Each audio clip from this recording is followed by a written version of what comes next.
Hi friends, it's Danielle with Oasis Lactation Services, and today we're doing a tutorial on how to make a juice jar pump.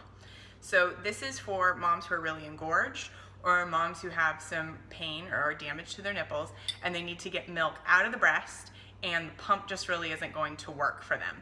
I'm going to walk you through the steps, but I'm not going to put the pump on my own breast, mostly because I don't fit the engorged breast bill and no milk's going to really come out. I'm approaching weaning with my own children. So instead I'm going to show you how the vacuum works using my arm. But I've got all the materials here, and I think this is a great thing to share with your friends who just are too engorged to put a pump on. They're in too much pain to put a baby on, but milk has to be removed from the breast. So simple technology here. This is a 1 quart juice jar. Or maybe this is a 2 quart juice jar. What we're looking for is the size of the rim here. Notice that this is about the same diameter as a breast flange. So your areola and your nipple can fit up against it. We want to use the bigger ones rather than the small individual bottles because we're creating a vacuum inside the jar, and larger space will help us create a more steady vacuum. Other things that we'll need, I've got my hot mitts because we're going to get the jar kind of hot and I have sensitive hands. I've got a bowl that has some ice and water. I have a little tiny towel that I'll be putting in this ice water. So we'll go ahead and drop that in and get that going. It'll be nice and cold and wet. And then we have a dry towel in case we need to wrap the jar or in case we spill, because it sucks to clean up a big bunch of mess, especially if you've got a baby waiting for you. So the first thing we're going to do is get our water running really, really hot. And most water heaters are between 120 and 140 degrees.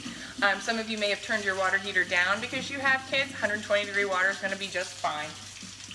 And we're going to put the juice jar here in my sink, and I'm going to let it fill up to the very top and run over a little bit.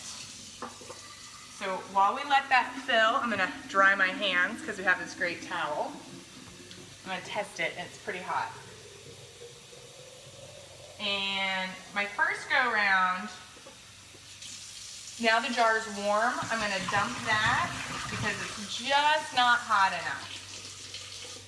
My house is pretty cold, so my glass jar was pretty cold. And this water is getting warmer. And you can do a kettle too if you want to take the extra step, but usually that's not needed. This jar is still not super, super warm, so we're going to dump it and refill it one more time. Maybe I'm tougher than I thought and I don't need my hot gloves. All right. Just like babies, this takes patience. So we've got the jar pretty warm with water that I don't really want to touch anymore. And a little bit of steam's coming off there. So we're going to, this is where we go quick.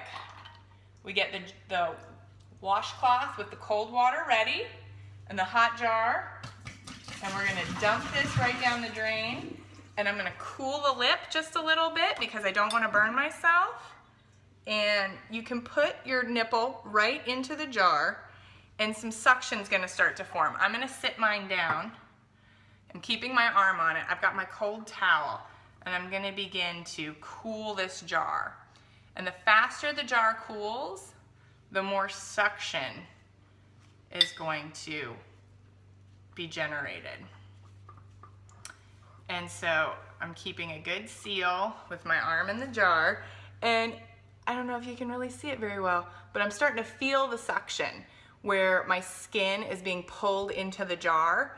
And what will happen is, there it goes. And do you see how the suction's coming through? I know this is tricky on this little video. But what would happen is the breast would be drawn into the jar because the jar is starting to cool, and milk will start flowing right out.